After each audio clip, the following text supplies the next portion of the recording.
Et si tout ce que vous voyez n'était qu'un rideau? Et si, derrière les alliances politiques, les discours officiels et les luttes de pouvoir se cachait un dessein plus vaste, plus ancien, plus sacré? Aujourd'hui, une question dérange les cercles fermés du pouvoir. Pourquoi l'Algérie, cette terre au passé brûlant, attire-t-elle autant l'attention silencieuse de Washington? Certains disent que c'est à cause du gaz. D'autres évoquent des routes secrètes. Mais peu osent dire ceci. Et si l'Algérie jouait un rôle spirituel dans un plan prophétique? Et si le nom du Mahdi, ce guide que des millions attendent, était déjà en train d'être utilisé, manipulé, projeté sur les écrans, non pas pour guider, mais pour détourner?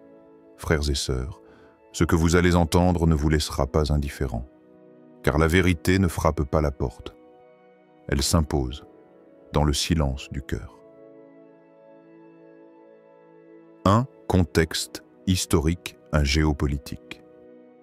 Il est des moments dans l'histoire où le silence est plus éloquent que 1000 discours, où les trajectoires d'un peuple ne s'écrivent pas seulement sur des cartes politiques, mais dans les replis invisibles de la destinée divine. L'Algérie, ce vaste pays bordé par la Méditerranée et caressé par les vents du Sahara, n'est pas seulement une nation. Elle est une mémoire vivante, une plaie cicatrisée par le sang, la foi et l'insoumission. Elle est aussi un témoin d'une époque révolue et d'un monde à venir. Et aujourd'hui, nombreux sont ceux qui murmurent que cette terre pourrait jouer un rôle que peu osent formuler à haute voix. Mais avant d'y plonger, arrêtons-nous sur celui que beaucoup attendent, le Mahdi.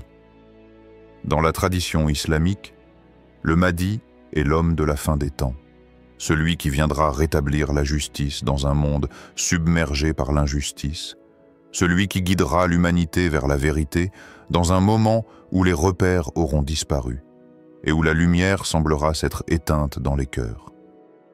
Il ne vient pas avec le bruit des armées, mais avec la force de l'évidence. Il ne proclame pas sa légitimité, elle s'impose par sa droiture. Et pourtant, son nom pourrait aussi devenir un drapeau manipulé, un symbole vidé de sa substance s'il tombe entre de mauvaises mains. Pourquoi l'Algérie?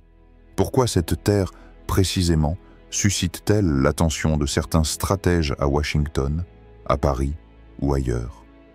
C'est que l'Algérie n'est pas neutre. Elle n'a jamais été une simple parcelle de territoire. Elle est une zone de tension spirituelle et géopolitique. Elle est le carrefour de 3 mondes.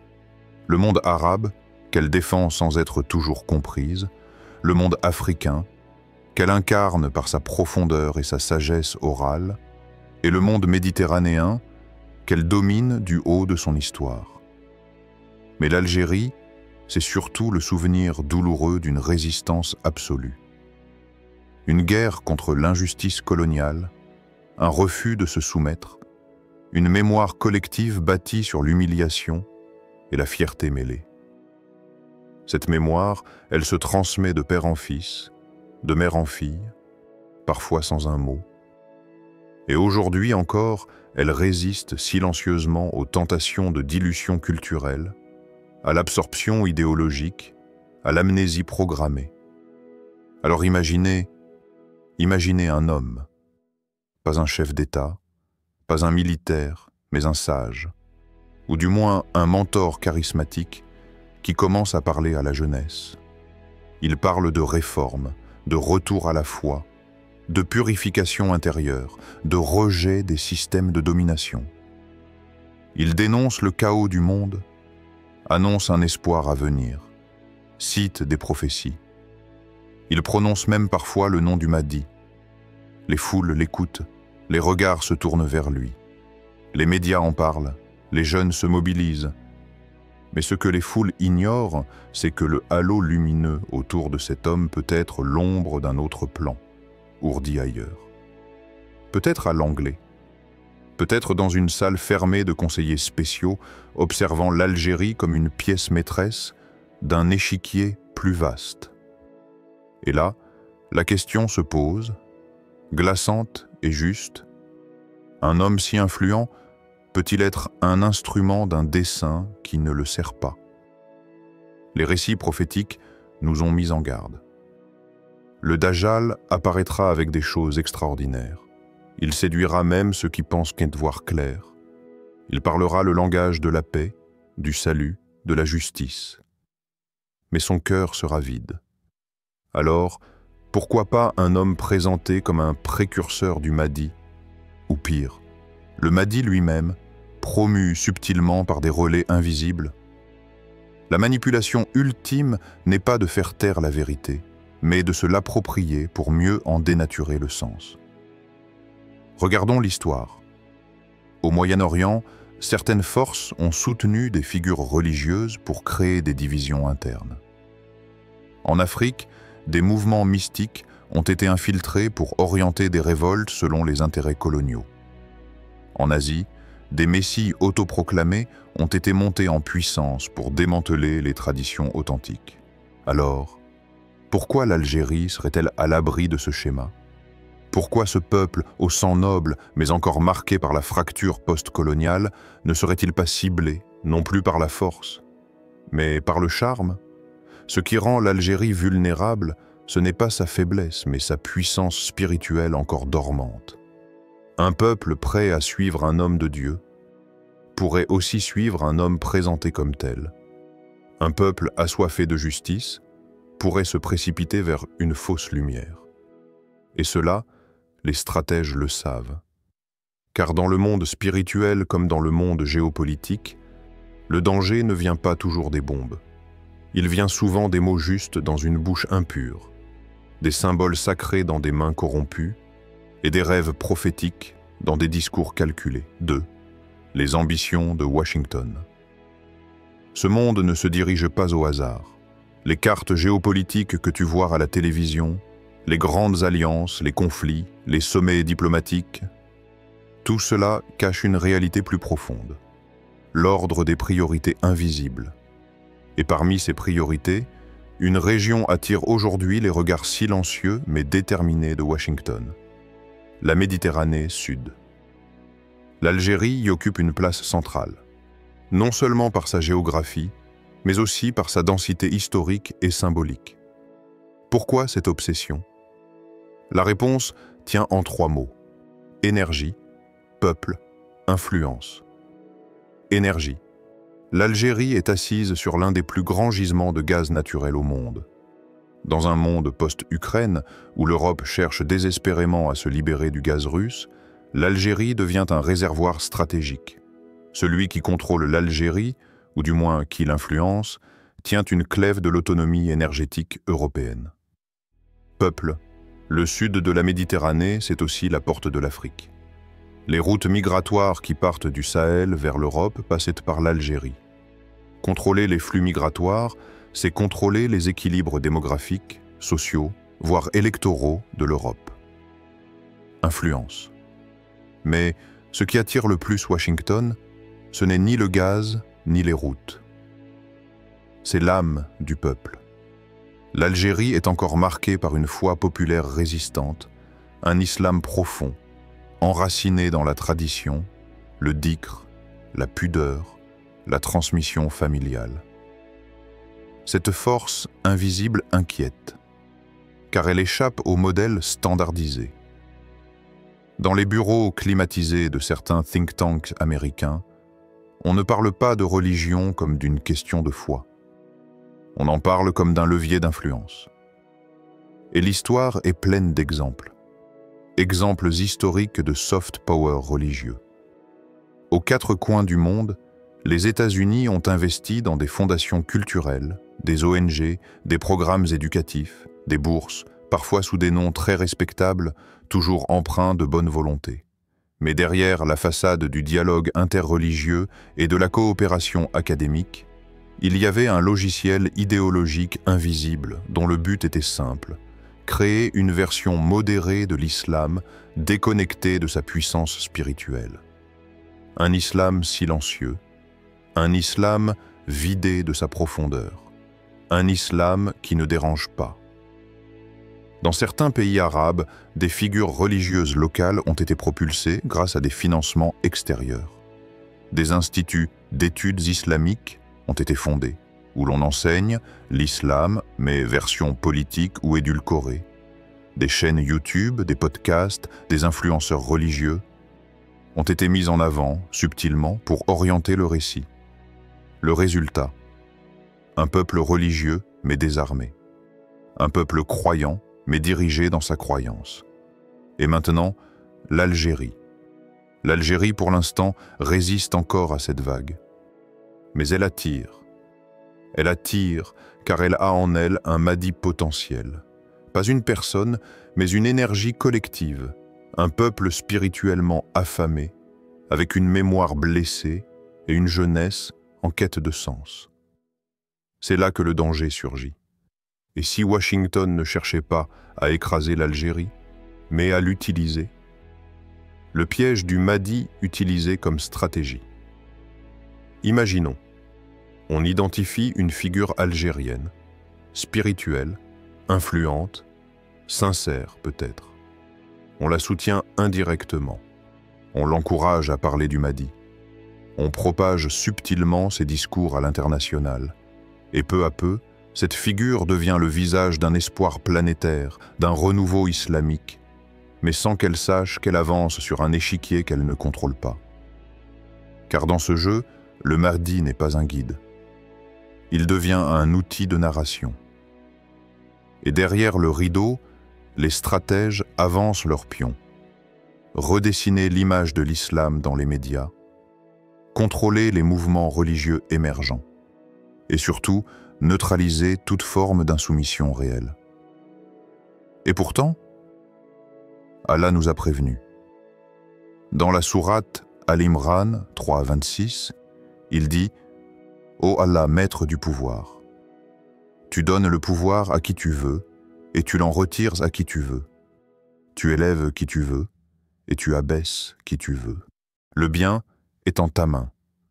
Tu es capable de toutes choses. » Ce verset est un sabre. Il tranche les illusions.